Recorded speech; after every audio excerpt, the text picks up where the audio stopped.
இன்றைக்கு என் அப்பனாகிய இயேசு உயிர் தெழுந்தார் என்பதினால எனக்கு இருக்கிற சந்தோஷத்துக்கு அளவே இல்லை. காரணம், இனி நான் அல்ல, இனி இயேசு எனக்குள் இருக்கிறார். இனி எந்த தீமையும் என்னை அணுகாது. காரணம், எனக்கு அற்புதம் செய்ய அவர் நல்லவராய் இருக்கிறார்.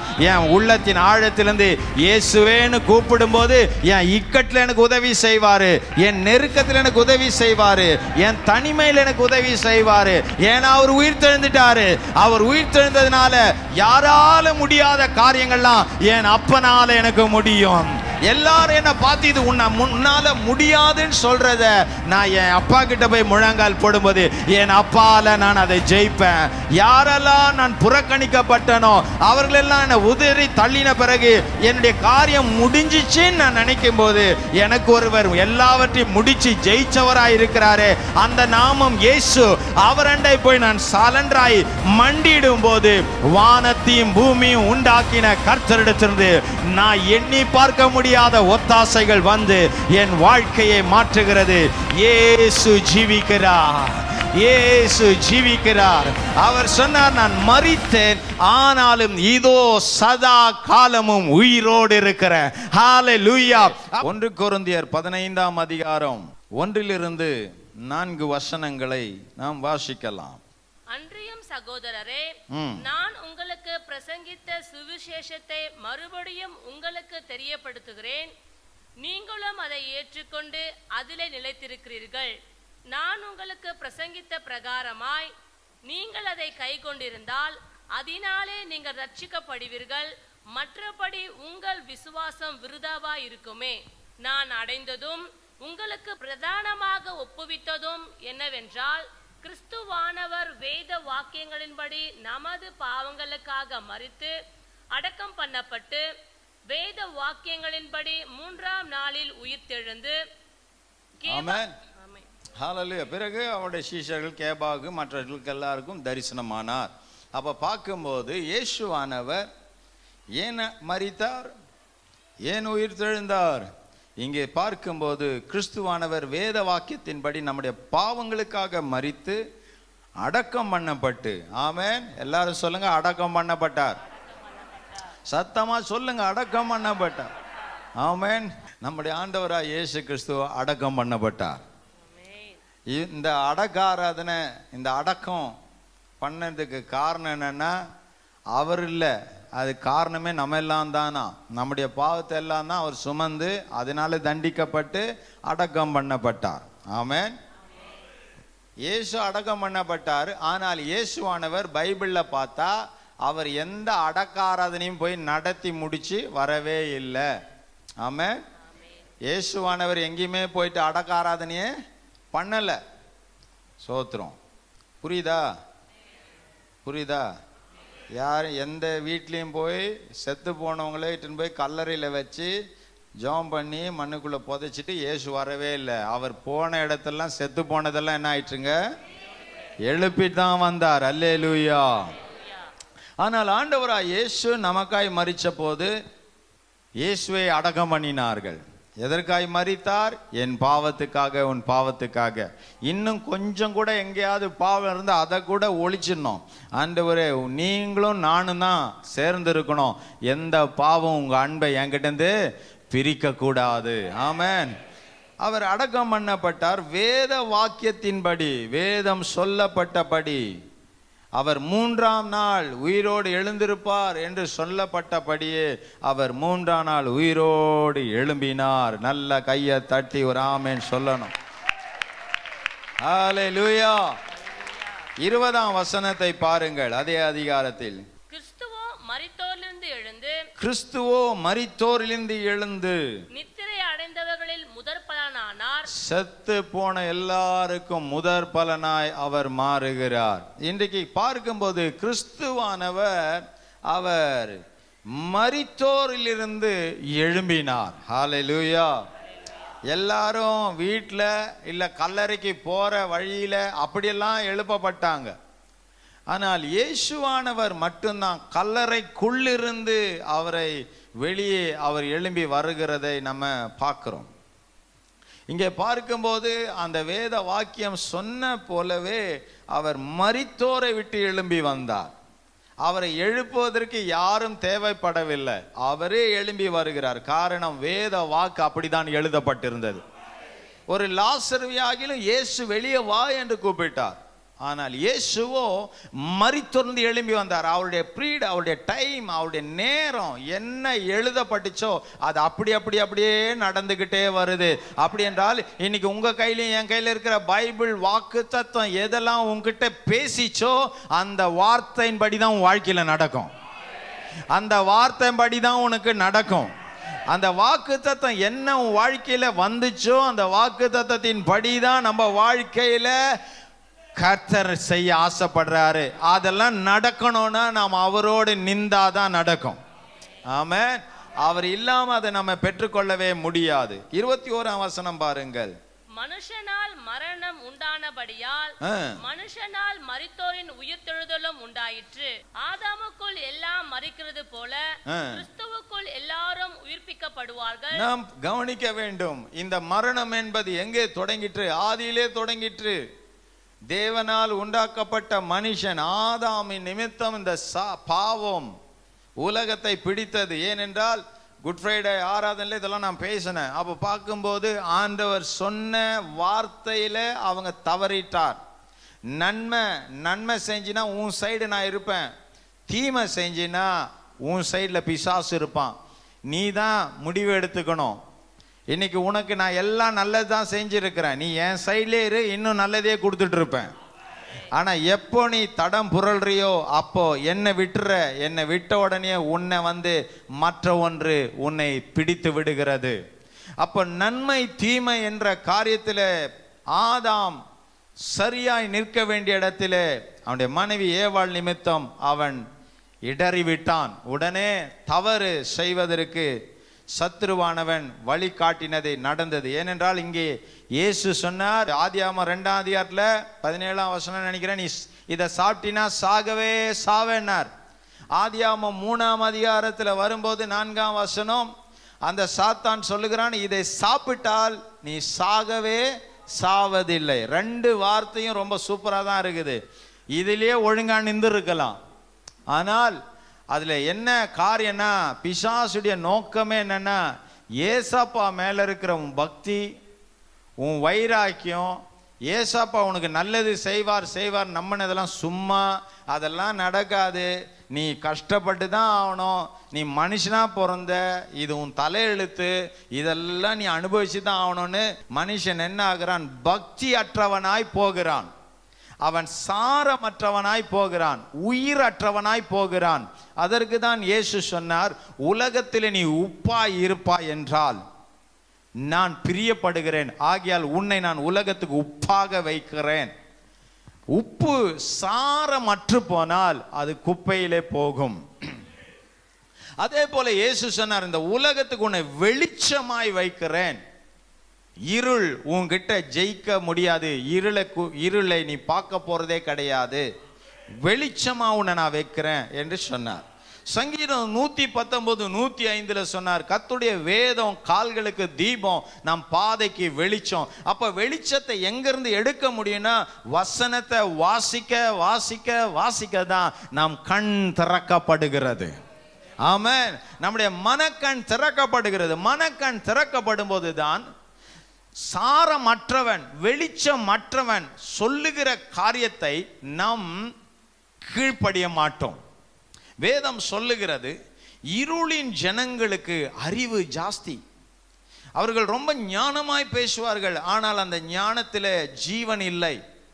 அந்த வலு சர்ப்பமானது இந்த ஆதாம் ஏவாள் கிட்ட பேசுறான், நீ இதை சாப்பிட்டா சாவதில்லை, இதை சாப்பிட்டா உன் கண்ணு திறக்கப்படும், இதை சாப்பிட்டா நீ தேவனை காண்ப, அவரை போல மாறுவ. அறிவு ஜாஸ்தி. அது சொல்வதெல்லாம் பார்க்கும்போது இயேசு ஒரே வார்த்தை தான் சொன்னார், இதை சாப்பிட்டா சாவ, நன்மை தீமை இதை தொடாதவர்களும் உனக்கு பிரச்சனை இல்லை, அவ்வளவுதான் அவர் பேசினார். ஷார்ட்டா பேசினாரு. மனுஷனுக்கு அது ரொம்ப வேல்யூ இல்லாத மாதிரி இருக்கு. இவன் நிறைய விஷயம் பேசுறான், இவன் நிறைய விஷயத்தை அளக்குறான். சிலவங்க பார்த்தீங்களா, யாருக்கிட்டையாவது வாயை அடிச்சுக்கின்னு இருக்கணும், தேவையில்லாதவன் எவனா ஒருத்தன் பாவம் எங்கன்னா உட்காந்து சாப்பிட்டு தூங்கலாம் இருப்பான், அவனு ஃபோனை போட்டு உயிரை வாங்கி அவன் யோசிப்பான் எப்படா ஃபோனை வைப்பாங்க. ஆகையால் தேவ ஜனமே, இன்றைக்கு அநேக விஷயங்களை அவன் சொல்ல சொல்ல சொல்ல சொல்ல அதை தான் நம்பினார்கள். கொஞ்ச நாளிலே அவனுக்கு இருந்த அவன் கண்டிராத ஒரு வாழ்க்கை அவன் அனுபவிக்க கூடாது என்று ஆண்டவர் மறைத்த எல்லையை அவனே சூஸ் பண்ணி போயிட்டான். இன்றைக்கு நிறைய விஷயங்களை ஆண்டவர் இந்த எல்லைக்குள்ளேயே நீ வரக்கூடாது, இது உனக்கு கிடையாது, நீ இங்கே தான் இருக்கணும்னு வைக்கிறார் பாருங்க. ஆனால் நம்ம இதை விட்டு அங்கே போகிறதுக்கு தான் அநேக அறிவுரைகள். அங்கே போன பிறகு தான் தெரியுது, ஐயோ நல்ல இடத்த நான் விட்டுட்டேனே. துன்மார்க்கனுடைய ஆலோசனைகள் எப்பவும் வேதனையை உண்டாக்குகிறது. இயேசு உயிர் தெழுந்ததுக்கு காரணம் என்ன? முந்தின ஆதாம் பாவம் செய்தான். முந்தின மனுஷன் செய்த பாவத்துக்கு இரண்டாம் ஆதாமாகிய இயேசு வந்து அதற்கு ஈடு கட்டினார், அதுக்கு பரிகாரம் செய்தார். அதற்கு தான் அவர் அந்த மரணத்தை சந்தித்தார். இன்றைக்கு என் அப்பனாகிய இயேசு உயிர் தெழுந்தார் என்பதினால எனக்கு இருக்கிற சந்தோஷத்துக்கு அளவே இல்லை. காரணம், இனி நான் அல்ல, இனி இயேசு எனக்குள் இருக்கிறார். இனி எந்த தீமையும் என்னை அணுகாது. காரணம், எனக்கு அற்புதம் செய்ய அவர் நல்லவராய் இருக்கிறார். என் உள்ளத்தின் ஆழத்திலிருந்து இயேசுவேன்னு கூப்பிடும் போது என் இக்கட்டில் எனக்கு உதவி செய்வாரு, என் நெருக்கத்தில் எனக்கு உதவி செய்வாரு, என் தனிமை எனக்கு உதவி செய்வாரு. ஏன்னா அவர் உயிர் தெழுந்துட்டாரு. அவர் உயிர் தெழுந்ததுனால யாரால முடியாத காரியங்கள்லாம் என் அப்பனால எனக்கு முடியும். எல்லாரும் என்ன பார்த்து இது உன்னால முடியாதுன்னு சொல்றத நான் என் அப்பா கிட்ட போய் முழங்கால் போடும்போது என் அப்பால நான் அதை ஜெயிப்பேன். யாரெல்லாம் நான் புறக்கணிக்கப்பட்டனோ அவர்களெல்லாம் என்னை உதறி தள்ளின பிறகு என்னுடைய காரியம் முடிஞ்சிச்சுன்னு நான் நினைக்கும் போது எனக்கு ஒருவர் எல்லாவற்றையும் முடிச்சு ஜெயிச்சவராய் இருக்கிறாரு. அந்த நாமம் இயேசு. அவரண்டை போய் நான் சலண்டராய் மண்டிடும் போது வானத்தையும் பூமியும் உண்டாக்கின கர்த்தரிடத்திலிருந்து நான் எண்ணி பார்க்க முடியாத ஒத்தாசைகள் வந்து என் வாழ்க்கையை மாற்றுகிறது. இயேசு ஜீவிக்கிறார், இயேசு ஜீவிக்கிறார். அவர் சொன்னார், நான் மரித்தேன் ஆனாலும் இதோ சதா காலமும் உயிரோடு இருக்கிறேன். ஹல்லேலூயா. அப்போது எனக்கு ஆவிக்குரிய வாழ்க்கையில எனக்குள் ஒரு பெருமை வருகிறது. நான் ஆராதிக்கிற இயேசு மரித்தவர் மட்டுமல்ல, எனக்காய் உயிர் தெழுந்து விட்டார். உயிர் தெழுந்த இயேசு எங்கே என்று நான் தேடுகிறேன். அவர் எனக்காக சிங்காசனத்தில் அமர்ந்து எனக்காக ஆளுகை செய்து கொண்டிருக்கிறார். ஹல்லேலூயா, ஹல்லேலூயா, ஹல்லேலூயா. ஆகையால் தேவ ஜனமே, இன்னும் எனக்கு கஷ்டம் இருக்கு, இன்னும் எனக்கு கஷ்டம் இருக்கு. இல்லைங்க, உன் கஷ்டத்தை எல்லாம் ஒருத்தர் முடிச்சிட்டாரு. அதுக்கு வேண்டிய பரிகாரத்தை அவர் செஞ்சிட்டாரு. முந்தின ஆதாமுக்குள் எல்லாரும் மரித்தது போல கிறிஸ்துவுக்குள் எல்லாரும் உயிர்ப்பிக்கப்பட்டிருக்கிறார்கள். இன்னைக்கு நான் உயிர்ப்பிக்கப்பட்டிருக்கிறேன். 45ஆம் வசனத்தை பாருங்கள். அந்தபடியே முந்தின மனுஷனாகிய ஆதாம் ஜீவாத்மாவானான் என்று எழுதியிருக்கிறது. பிந்தின ஆதாம் உயிர்ப்பிக்கிற ஆவியானவர். பிந்தின ஆதாமாகிய இயேசு உயிர்ப்பிக்கிற ஆவியாயிட்டார். ஆமென். இன்னைக்கு உங்களுக்குள்ள எல்லாம் ஒரு சார்ஜ் பண்ணிக்கிட்டே இருப்பார். என் மகனே, உனக்கு நான் உதவி செய்வேன்பா, நம்மளை சார்ஜ் பண்ணிக்கிட்டே இருப்பார். ஆமென். யோவான் 20ஆம் அதிகாரம் 15ஆம் வசனத்துல சொல்றாரு, அழ வேண்டாம், அழாதே சொல்றார். ஆமென். பா, நமக்கெல்லாம் கல்யாணம் ஆகி வந்துட்ட பிறகுதான் தாய் வீட்டை நம்ம யோசிப்போம். எங்கள் அப்பா எங்கள் அம்மா எல்லாம் இருந்தால் என்னை ஏதாவது கஷ்டப்படும்போது ஏம்மா அழுகுறேன்னு என் கூட அப்படியே இருப்பாங்க. இப்போ என்ன பண்ணுறது, எனக்கு யாரும் இல்லையேன்னுவாங்க. என்னதான் கல்யாணம் ஆகி வந்துட்டாலும் அந்த அம்மா வைப்பாங்க பாருங்கள், அந்த ஒரு மீன் குழம்பு, அந்த ஒரு சாம்பார், அந்த ஒரு கறி குழம்பு சொல்லுவேன், நீ என்ன தான் செஞ்சாலும் எங்கள் அம்மா செஞ்ச மாதிரி என்ன, அதெல்லாம் பாருங்கள். அந்த ஒரு இது சில காரியங்களை நாம் சுகமாய் வாழ்ந்த நாட்கள், அந்த சுகம் இழக்கும்போது துக்கம் வரும் பாருங்க. இவங்களுக்கெல்லாம் இயேசு கூடவே இருந்தார்ல, அவ்வளோ சந்தோஷம். இப்ப இயேசு மரிச்சிட்டாரு, கல்லறையில் வச்சுட்டாங்க. வாசிங்க அந்த வசனத்தை. இயேசு அவளை பார்த்து, ஸ்திரீயே ஏன் அழுகிறாய், யாரை தேடுகிறாய் என்றார். அவள் அவரை தோட்டக்காரர் என்று எண்ணி, ஐயா, நீர் அவரை எடுத்துக்கொண்டு போனதுண்டானால் அவரை வைத்த இடத்தை எனக்கு சொல்லும், நான் போய் அவரை எடுத்துக்கொள்ளுவேன் என்றாள். இயேசு கிறிஸ்து கிட்டயே கேட்கிறா, இயேசுவே இங்க வச்சிருந்தோம், அவரை யாருன்னா எடுத்துகிட்டு போயிட்டாங்கன்னா உங்களுக்கு தெரிஞ்சா சொல்லுங்க, அவர் ஏதோ தோட்டக்காரன்னு நினச்சிட்டாங்களாம். அவன் இயேசு சொல்கிறார், ஸ்திரீயே அழாத. அவர் நான் தான், நீ அழாத. இன்றைக்கு இயேசுவை போல கண்ணீர் துடைக்கிற மனசு. இன்றைக்கி நம்ம பழகிற நம்ம பார்க்குறவங்கெல்லாம் நம்மளை இன்னும் அழுகிறோமான்னு தான், அழ வைக்கிறதுக்கு தான் பிளான் பண்ணுவாங்க.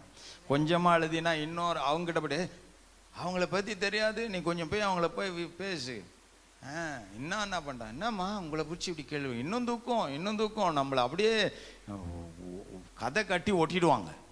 தோத்துறோம் இல்லையா? நம்ம செஞ்சது சின்னதாக இருந்தாலும் நம்மளை அப்படியே ஃப்ரேம் பண்ணி பெருசாக்கிடுவாங்க. அதை கேட்கும் போதெல்லாம் துக்கத்தில் அழுவோம் பாருங்க. ஐயோ, என்னை இப்படி குறை சொல்கிறாங்களே, என்னை இப்படி காயப்படுத்துகிறாங்களே இல்லையா? ஸோ சில நேரங்கள்லாம் நீங்களே உங்களை தனித்து அழுவீங்க. என்னை புரிஞ்சிக்க மாட்டுறாங்களேன்னு. இவங்களுக்கு இயேசுவோடு இருந்தாங்க பாருங்க. அவர் மரிச்சதே அவங்களுக்கு பெரிய துக்கம். பிறகு அவரை அடக்கம் பண்ணிட்டு இவங்கள்ட்ட 3ஆவது நாள் நான் உயிர் தெழுவேன் என்று சொன்னார்ல. இந்த மரியாள் இவங்கெல்லாம் ஸ்திரீகள்லாம் கல்லறண்டியே உட்காண்டிருக்கிறாங்க, இவர் உயிர் தெழுவாரேன்னு சொல்லி. இல்லை, திடீர்னு அதிகாலையில் அந்த கல் புரட்டி தள்ளப்பட்டுருச்சு. உள்ள இயேசு இல்லை, அவர் எழுந்து போயிட்டுருக்கிறாரு. இவங்க அதிகாலை தூக்கம் எழுஞ்சி ஓடி போய் பார்க்குறாங்க, கல்லறை காலியாக இருக்கு. இயேசு உயிர் தெழுந்தார்.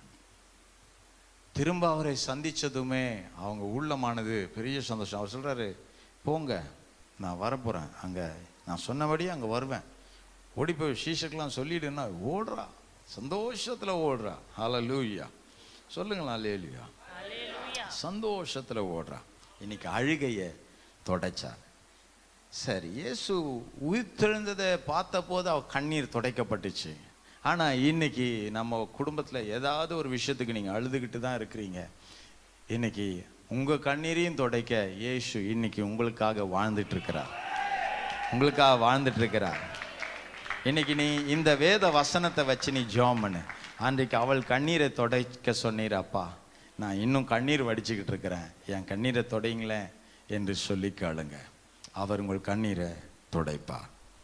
அதே 19ஆம் வசனத்தில் பாருங்க, அந்த 20:19 பாருங்க, உங்களுக்கு சமாதானம் சொல்றார்.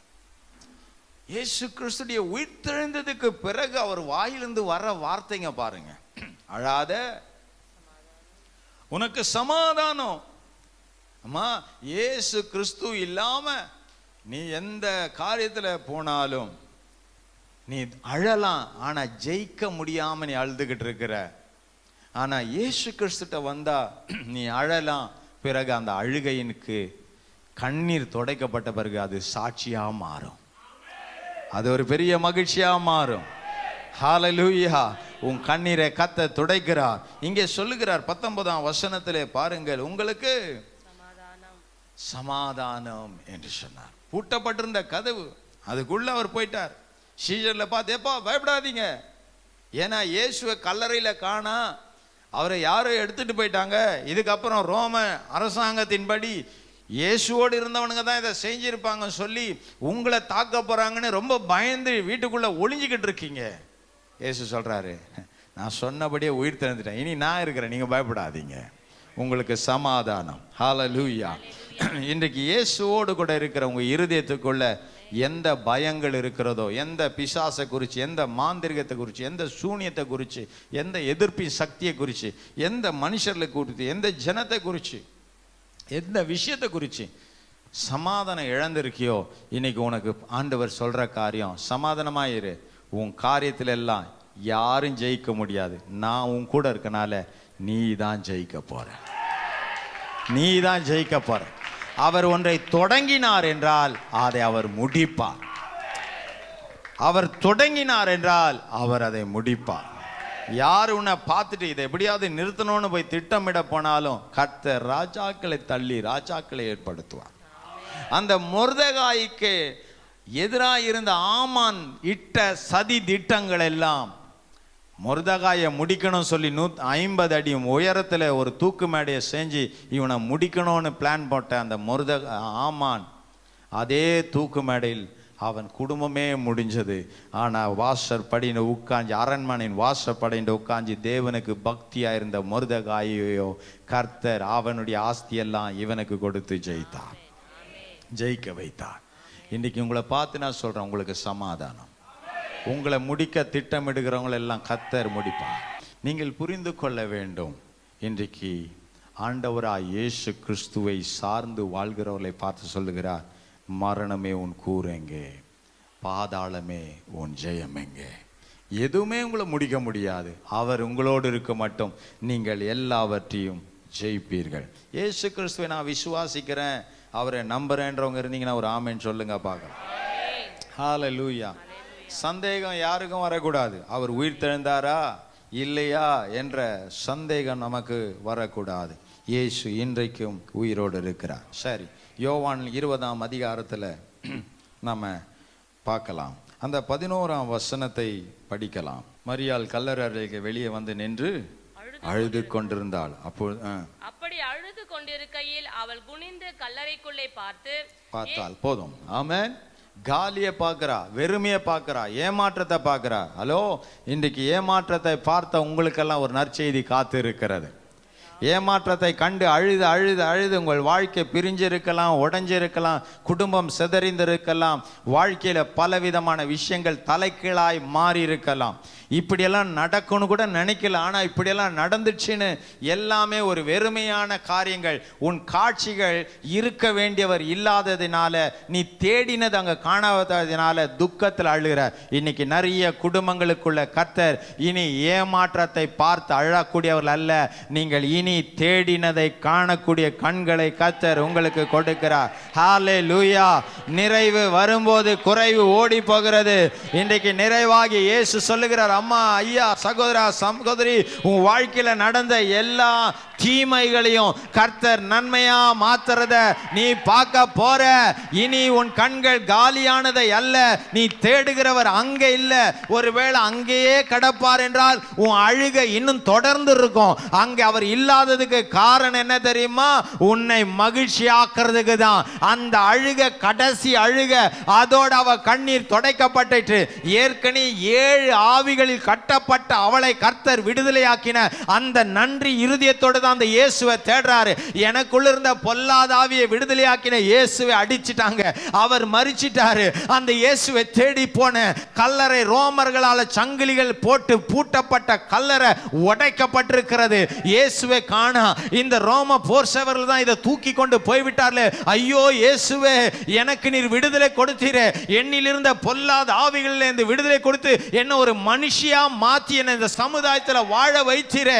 தலை குனிந்து வாழ்ந்த என் வாழ்க்கையை தலை நிமிர்ந்து வாழ வைத்தீரே. நீர் மரித்து விட்டீரே, உம்மை காணவில்லை என்று சொல்லி ஏங்கி அழுதவள் ஒரு நற்செய்தி காத்திருந்தது. அவள் தேடின இயேசு அவளுக்கு முன்னே வந்து சொன்னார், அழாதே என்று சொன்னார். ஹல்லேலூயா. நீ தேடுகிற சுகத்தை கர்த்தர் உனக்கு கொண்டு வருகிறார். நீ தேடுகிற ஆசீர்வாதத்தை உனக்கு கொண்டு வருகிறார். உன் குடும்பத்தில் ரட்சிப்பை கொண்டு வருகிறார். உன் குடும்பத்தின் குடிகார மனம் திரும்பும்படி அற்புதத்தை கொண்டு வருகிறார். உன் பிள்ளைகள் மாந்திரத்திலிருந்து வெளியே வரும்படி அற்புதத்தை கொண்டு வருகிறார். உன் பிள்ளைகள் பாக்கியமானாய் மாறும்படி, திருமண காரியங்கள் நடக்கும்படி, வசதிகள் வரும்படி, வீடுகள் கட்டப்படும்படி, காரியங்கள் வாய்க்கும்படி, பிள்ளை பாக்கியங்கள் வரும்படி, அற்புதம் செய்யும்படி.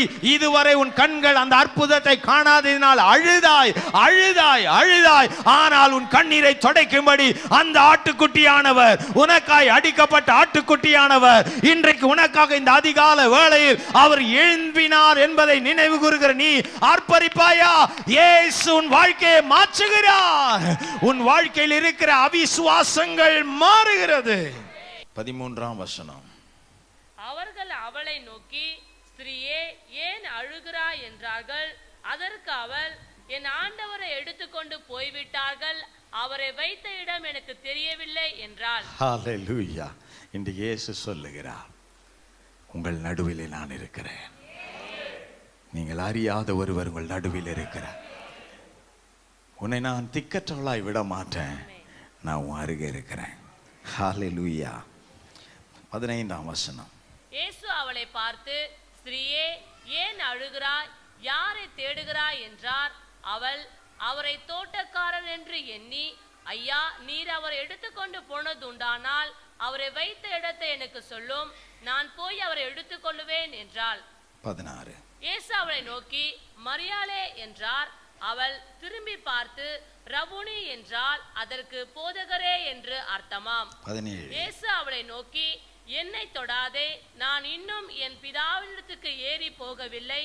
நீ என் சகோதரிடத்திற்கு போய், நான் என் பிதாவினிடத்திற்கும் உங்கள் பிதாவினிடத்திற்கும் என் தேவனிடத்திற்கும் உங்கள் தேவனிடத்திற்கும் ஏறி போகிறேன் என்று அவர்களுக்கு சொல் என்றார். மகதலேனா மரியாள் போய் தான் கர்த்தரை கண்டதையும் அவர் தன்னுடனே சொன்னவைகளையும் சீஷருக்கு அறிவித்தாள். எதை காணவில்லை என்று அழுதாளோ, இப்ப டெஸ்டிமனி சாட்சி சொல்றார், நான் அவரை கண்டேன், நான் அவரை கண்டேன், நான் அவரை கண்டேன், நான் அவரை கண்டேன், நான் அவரை கண்டேன். அவரை பார்த்த சந்தோஷத்தில் இந்த மகதலேனா மரியாள் இயேசுவை இப்ப கட்டி பிடிக்க ஓடுறார். இயேசு சொல்றார், இரு இரு இரு இரு, என்ன தொடாத, அந்த பிதாவின் மகிமையில நான் இருக்கேன், என்ன தொடாத. நம்முடைய ஆண்டவரை தொடுவதற்கு ஒரு தகுதி வேணும். இவ்வளோ தகுதி அற்ற நமக்கு அவ்வளோ அழகா அவர் அந்த திரையை கிழிச்சிட்டு நியாயப்பிரமாணத்தை உடைச்சிட்டு கிருபையில் நம்மளை சேர்த்து பூலோகத்தாரையும் வானலோகத்தையும் ஒன்றாய் இணைத்து ஒரு ஐக்கியத்தை உண்டாக்கின இயேசு இன்றைக்கு சொல்லுகிறார், என் மகனே, என் மகளே, அதை கதவை திறந்தினா நான் உள்ள வருவேன். நீ கதவை திறந்தினா நான் உள்ள வருவேன்.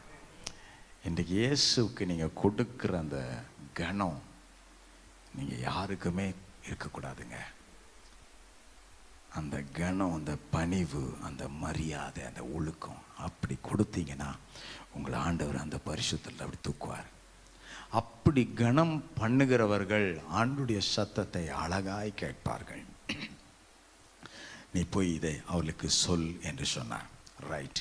19ஆம் வசனத்துல, வாரத்தின் முதல் நாளாகிய அன்றைய தினம் சாயங்கால வேளையிலே சீஷர்கள் கூடியிருந்த இடத்தில் யூதர்களுக்கு பயந்ததினால் கதவுகள் பூட்டப்பட்டிருக்கையில் இயேசு வந்து நடுவே நின்று, உங்களுக்கு சமாதானம் என்றார். ஹல்லேலூயா. சமாதானத்தை ஆண்டவர் கொடுத்துட்டார். 20ஆம் வசனம், அவர் இப்படி சொல்லி தம்முடைய கைகளையும் விலாவையும் அவர்களுக்கு காண்பித்தார். சீஷர்கள் கர்த்தரை கண்டு சந்தோஷப்பட்டார்கள். ஒரு ஆமென் சொல்லுங்க பார்க்கலாம். சமாதானம். அடுத்தது அதுக்கு மேல சந்தோஷப்பட்டார்கள். இன்னைக்கு நீங்க வீட்டுக்கு போய் உயிர்த்தெழுந்த இயேசுவுக்கு ஒரு அரை மணி நேரமாவது அவர்கிட்ட போயிட்டு, எங்க குடும்பத்துக்காக நீங்க மரிச்சு உயிர்த்தெழுந்தீங்க ஏசப்பா, இனி உங்களுக்கு நான் உண்மையா இருப்பேன், என்னை முழுசும் தரேன்னு சொல்லி, ஒன்று சாப்பிட்றீங்களோ இல்லை பிரியாணி செஞ்சு சாப்பிட்டு முடிச்சு தூங்கிட்டோம், எப்படியோ ஒரு அரை மணி நேரமாக தனியாக போயிட்டு நான் ஜெபம் பண்ண போகிறேன், என்னை யாரும் டிஸ்டர்ப் பண்ணக்கூடாது, உயிர்த்தெழுந்த இயேசுடைய ஒரு அபிஷேகத்தில் நான் நிறைய போகிறேன், அவருடைய வல்லமையில் அவரோட நான் பேச போகிறேன், என்னை டிஸ்டர்ப் பண்ணாதீங்க சொல்லி அப்படியே கதவை அடித்து உள்ளே போய் அந்நிய பாஷையில் அப்படியே துதிக்க ஆரம்பிக்க இருதயம் உடையும். அவருடைய அன்பு அப்படியே நிரம்பும். அவருடைய அந்த லவ் அப்படியே நம்மளை நிரப்ப நிரப்ப அதை தான் அவர் தேடுறாரு. அப்போது நீ அழுத காரியங்கள் சமாதானமாக மாறும், சமாதானம் சந்தோஷமாய் மாறும். 22ஆம் வசனம், அவர்கள் மேல் ஊதி பரிசுத்த ஆவியை பெற்றுக்கொள்ளுங்கள். இந்த அபிஷேகம் இன்றைக்கு உங்கள் மேலும் அவர் அனுப்ப சித்தம் கொள்ளுகிறார். ஹல்லேலூயா. இன்னைக்கு நம்ம வீட்டில் உயிர்த்தெழுந்த இயேசுவினால பிரியாணியை சாப்பிட்டோம் நின்றாதீங்க. அடுத்த ஒன்றை பாருங்க, காலி அல்ல, நான் அவரை கண்டேன், நான் அவரை கண்டேன். இன்னைக்கு ஏசப்பா எனக்காக உயிர்த்தெழுந்தீங்கல்ல, இன்னைக்கு நான் உங்களை பார்க்கணும், இன்னைக்கு நான் உங்களை பார்க்கணும், இன்னைக்கு நான் உங்களை பார்க்கணும், உங்களை பார்க்கணும், உங்க பாசத்தில் மூழ்கணும், இதுதான் என்ன வாஞ்சை ஐயா, உங்களை பார்க்கணும், பாசத்தில் மூழ்கணும், இதுதான் என் ஆசையா. இன்னிலிருந்து மாறுவீங்களா? சொல்லுங்க ஆமென். நான் நல்ல ஆவிக்குரிய வாழ்க்கையில் நான் வளர போறேன். நல்லா ஜெபிக்கிறவங்களா நான் மாற போறேன். எல்லாரும் சத்தமா சொல்லுங்க, நாங்க ஜெபிக்கிறவங்களா மாற போறோம். என்ன கொஞ்சமான விசுவாசத்தெல்லாம் விட்டு நான் நல்லா வளர போறேன், நல்லா ஜெபிக்க போறேன். ஜெபம் இல்லாம என் வாழ்க்கை நான் இனி துவங்க போறதே இல்லை. வேதத்தை அதிகமா நான் வாசிக்க போறேன், வார்த்தையில நான் பலப்பட போறேன். ஹல்லேலூயா. பகல்ல பாருங்க, சந்தேகப்பட மாட்டேன், சந்தேகப்பட மாட்டேன். ஆமென். ஏன்னா என் ஆண்டவராய் இயேசு எனக்கு செய்தது வேத வார்த்தையின்படியான காரியம். நல்ல எனக்காக அவர் மரிச்சார். அவருக்கா இல்ல, எனக்காக மரிச்சார், நமக்காக மரிச்சார். எந்த விஷயத்திலையும் சந்தேகப்பட மாட்டேன். 24ஆம் வசனம்.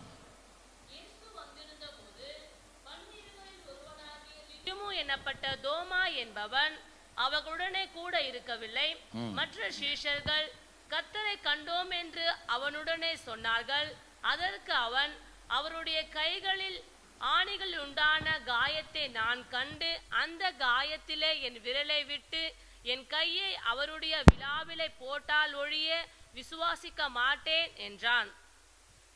மறுபடியும் 8 நாளைக்கு பின்பு அவருடைய சீஷர்கள் வீட்டுக்குள்ளே இருந்தார்கள். தோமாவும் அவர்களுடனே கூட இருந்தான். கதவுகள் பூட்டப்பட்டிருந்தது. அப்பொழுது இயேசு வந்து நடுவே நின்று, உங்களுக்கு சமாதானம் என்றார். அந்த சீஷர்களை ஒருவன் அந்த நேரத்தில் அந்த கூட்டத்தில் இல்லை. ஆமென். தோமா இயேசு உள்ள வரும்போது இல்லை. பிறகு 8 நாளுக்கு பிறகு அவர் திரும்ப வராரு. அப்ப அந்த கூட்டத்தில் அவன் இருக்கிறான். ஆமென். இந்த 11 பேரும் இயேசு கிறிஸ்துடைய நினைவாகவே இருக்கிறார்கள். ஆனால் ஒருத்தன் வெளியே இருக்கான், அவன் அந்த டீம்ல இல்லை. இயேசு வந்துட்டு போயிட்டாரு. திரும்ப அவரை பார்த்தோம், அவரை கண்டோன்னு சீஷர்லாம் சொல்லுமா. அவன் சொல்றான், நான் நம்ப மாட்டேன்பா, நான் நம்ப மாட்டேன். ஏன்? அது என்ன ஆவியா இருந்திருக்கும். நான் வந்து அவர் கையில ஓட்டை இருக்கும், அதுல என் விரலை போட்டு பார்ப்பேன். ஓட்டையை பார்த்து நம்ப கூட சொல்ல மாட்டேன், ஓட்டையில என் விரலை போட்டு பார்ப்பேன், விழாவில் போட்டு பார்ப்பேன், எல்லா காயத்தையும் நான் செக் பண்ணுவேன்.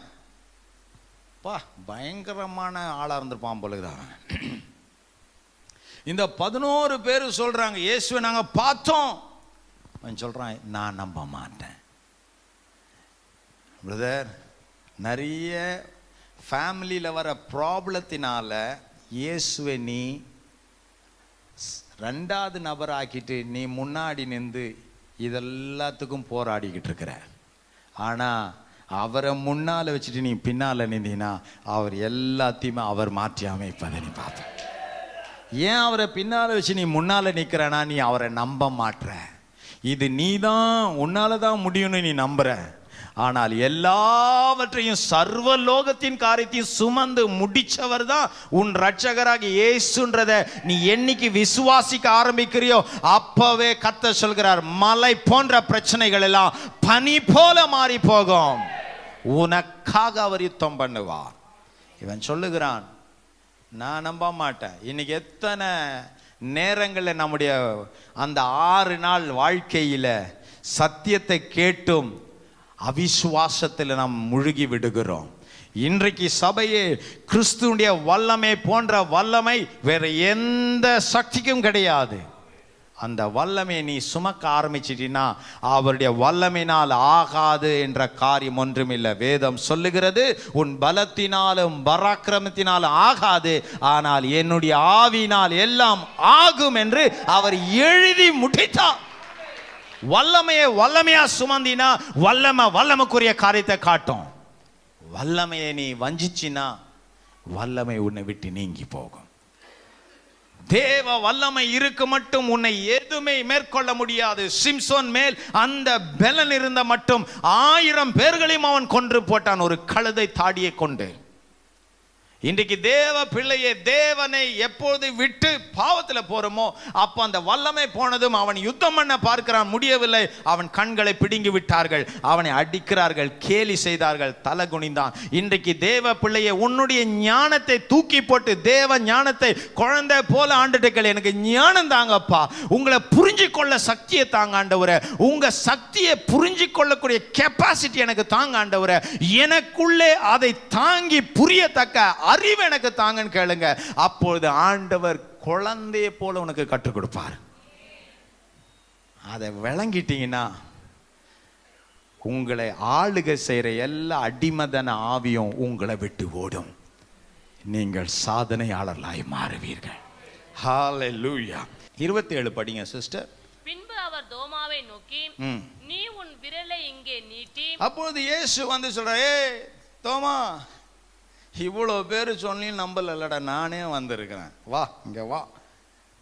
தோமா, நான் கை தபர் பார்த்துக்கோ, விரலாம் போடாத அப்படிலாம் சொல்ல. ஏசாநாதர் என்ன சொன்னார்? உன் விரலை இங்க நீட்டி என் கைகளை பார். ஹலோ, என்ன சொன்னார் இயேசு? என்ன சொன்னார் தோமா கிட்ட? ETIT என்ன சொன்னாரு? உன் விரல. அவள்தான். அது ஏன் ராகம் போடுறீங்க? ஈட்டி. ஆமென். என் ஆண்டவர் எதையுமே ஒளிப்படமா வைக்க மாட்டார், மறைக்கவே மாட்டார். எல்லாம் வெளிரங்கமா இருக்கும். அவருக்கு முன்பதாய் ஒன்றும் மறைவே கிடையாது. வேதம் அதை தான் சொல்லுகிறார். என்னுடைய தீர்க்கதரிசிக்கு, என் ஊழியக்காரனுக்கு என்கிட்ட மறைக்க ஒரு ரகசியமும் இல்லை. இப்படிப்பட்ட தெளிவா சொல்ற ஆண்டவர் சொல்றாரு, தோமா, ஏயா தன 1000 கோடி கோடி ஜனங்களுக்காக பாவம் சுமந்து மரித்து உயிர்த்து வந்த இயேசு என்ன சொல்லணும்? கால் மேல காலை போட்டு, அவனை தூக்கி போடுற, அப்படி இந்த கூட்டத்திலே சேர்க்காத, தெருத்த அந்த பிசாசை. என்ன திமுரு இருக்கும்? நான் இவ்வளோ பாடுபட்டு இவ்வளோ மறித்து சிலுவையில் தொங்கி காயப்பட்டு அந்த வேதனையோட உயிர் தெழுந்து போந்தேன், என்ன திமுரு அதுக்கு? தூ போ சொன்னாரா? அவரை எதிர்த்து முடித்த துன்மார்க்கன நியாய வேதப்பார்களும் பரிசேயர்களும் இவங்களை காட்டிலும் கூட இருந்தவன் அதுக்கு மேல இருந்தான். ஆனா அங்கேயும் அவர் பொறுமையை கையாளினார். ஆமென். அவர் தன் கரத்தை காட்டினார். வாசிங்க. என் கைகளை பார், உன் கையை நீட்டி என் விலாவிலே போடு, அவிசுவாசியா இராமல் விசுவாசியா இரு என்றார். தோமா அவருக்கு பிரதியுத்தரமாக, என் ஆண்டவரே, என் தேவனே என்றான்.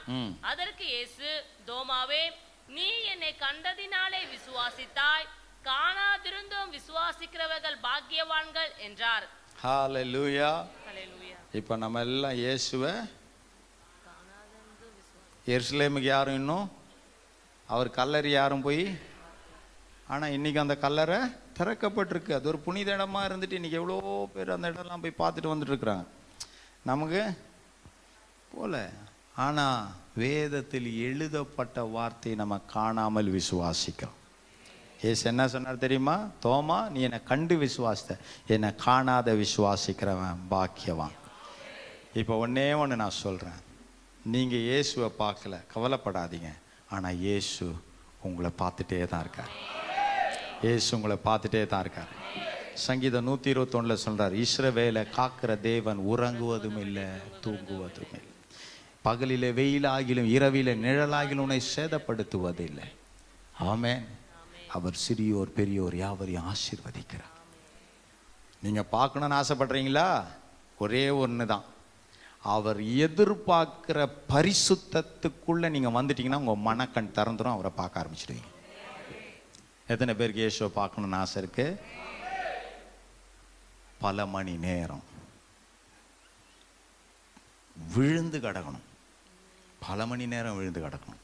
ஏன்னா அவரை பார்க்கணுன்னா அவளை பயிற்சி உனக்கு தேவை. அக்கா, உன்னை பார்க்கணும், வருவியா? சரி, நாளைக்கு ஈஸ்டரு, நாங்கள் வந்துடுறோம். வந்திருக்கா? அது வரும். ஏசு அப்படி வர மாட்டார். அவர் உன்கிட்ட வரணும்னா அதுக்கு தனி பயிற்சி வேணும். ஆனா உன்னை அவர் எல்லா நேரத்துலையும் பார்த்துட்டே தான் இருக்கிறார். எல்லா நேரத்துலையும் உன் கூட தான் இருக்கிறாரு. அவர் உன்னை காண்கிறார். ஆகாரே நீ எங்க போகிற? ஆகாரே உன் தேவை என்ன? வனாந்தரத்தில் அவர் கூப்பிட்டு பேசுறார். எல்லாரும் கையெழுத்தி சொல்லுங்க, ஏசப்பா நீங்க என்ன பார்க்குறீங்க? உங்களை பார்க்கக்கூடிய மகிமை நான் அடையட்டும். ஆமென். அந்த மகிமையின் கிருபை எனக்கு தான்.